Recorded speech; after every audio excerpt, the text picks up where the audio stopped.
We are discussing the ultimate punch today. Yeah, I know, I'm coining this phrase. It's going to be a thing. Anyway, the reason we're discussing this is the knockout blow. This is putting the nail in the coffin of the Democrats. And this channel isn't even about politics, it's about MMA. But this punch, after Donald Trump nearly got assassinated, like we're talking millimeters, and he's a dead man.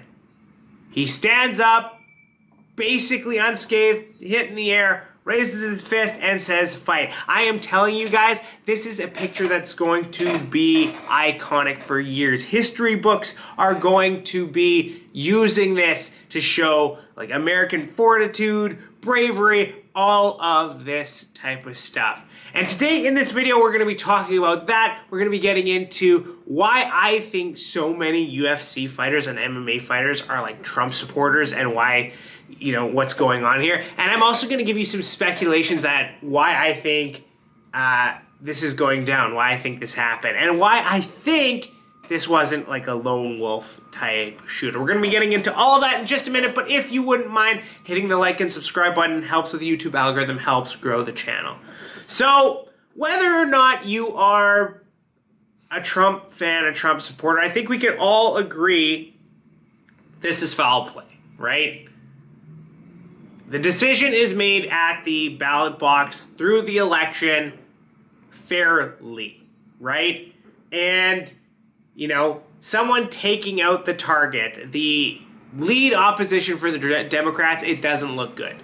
No matter where this guy is on the political spectrum, no matter what evidence comes up, everyone's going to be thinking, okay, they couldn't beat him with all these felony charges. You know, they couldn't beat him with all this smear campaign stuff.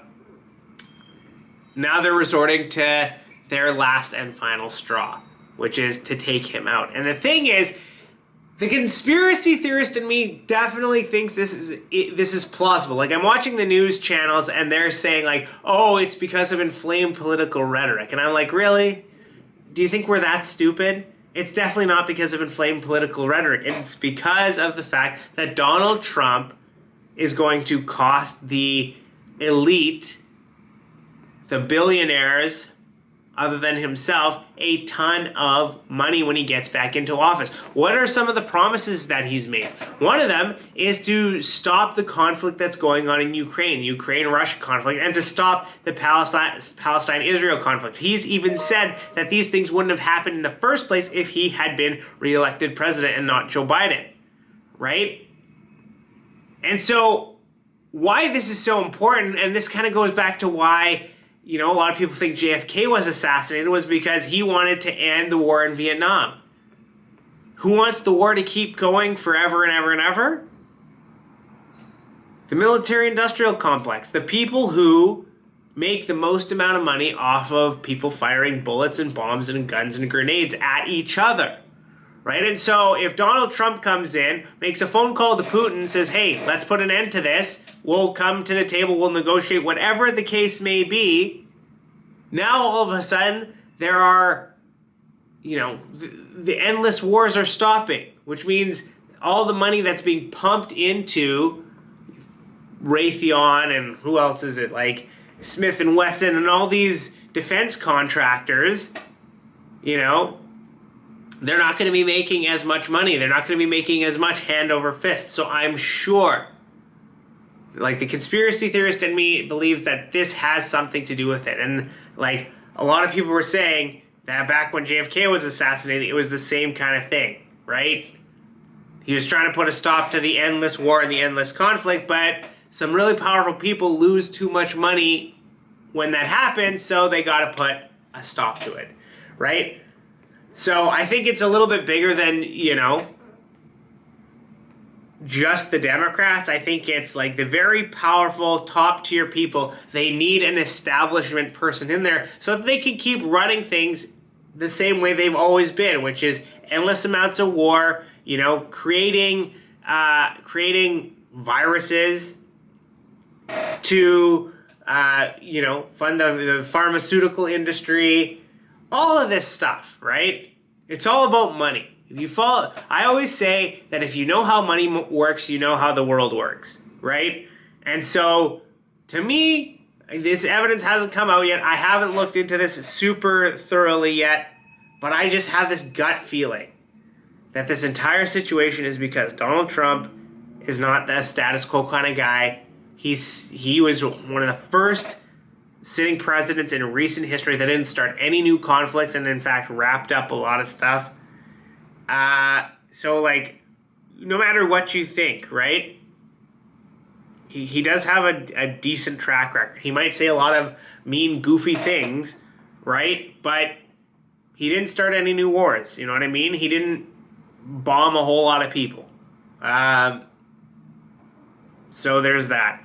So I think that they're trying so hard to stop him because whoever they are, the Matrix, as Andrew Tate calls it, like they want an establishment candidate to keep quiet, you know, to keep pushing this LGBT whatever agenda and, you know, just have things run the way they've always run. But if Trump gets in, it's very clear that he's going to try to stop these wars, stop these conflicts, and the people at the top are going to lose too much money because of that. So they're going to put an end to Donald Trump. By the way, did you guys see how terribly those women performed as like Secret Service agents? I watched the video, and like they just seemed completely lost for what they're supposed to be doing. Like I don't know, right? Like, and I'm not saying I would perform better in that situation. I'm sure I wouldn't, right? But it's like you could see the male Secret Service guys just like diving on Trump and, you know, getting him down and like just following whatever they needed to do. And I don't know, it just seemed like chaos and confusion for the women's Secret Service agents. I could be wrong. I could be interpreting that the wrong way, but I don't know, man. It wasn't a good look. And then you had like Candace Owens and a bunch of these people being like, can we stop having women in these type of roles? So I don't know. But, you know, the one thing I will say is that it does seem, it's crazy. So after this happened, right, you had a whole bunch of UFC and MMA fighters basically saying like, I support Trump. Elon Musk did too.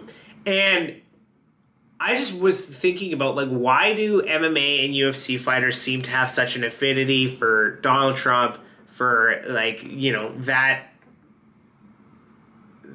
political language, everything like that. And to me, I think it's he's a symbol of, you know,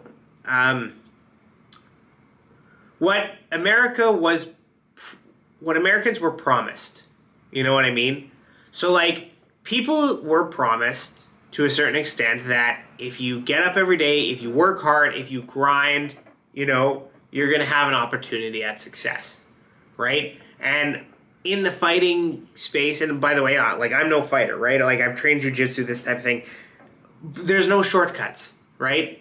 Unless you put in the work, you are not submitting anybody, right? Unless you put in the work, you're not beating anybody. You're not going to be successful. Like that is just the reality. And like there are some people out there who just have natural gifts, right? They just do. But if they don't put in the work, those gifts are kind of meaningless, right? And so I think that's, first of all, like with Dana White, it's very clear why he likes Trump. You know, aside from the politics, Dana White is the guy that if you do something good for him, he's going to make sure he has your back forever.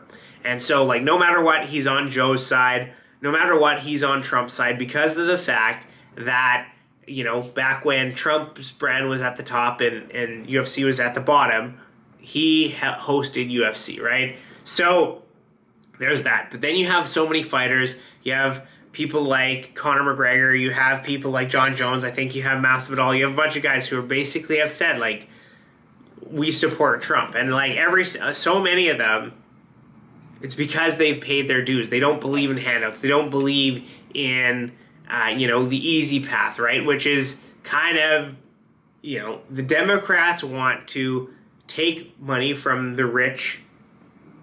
Well, these 1%, I can see that, but that's never going to happen, right? And it ends up being the working class people and distributing to the people who are, you know, somewhat gaming the system, right? And it's one of these things, like, sure, not everyone is trying to game the system, but there are a lot of people that are gaming the system, right? And so that's kind of what's behind it all, in my opinion.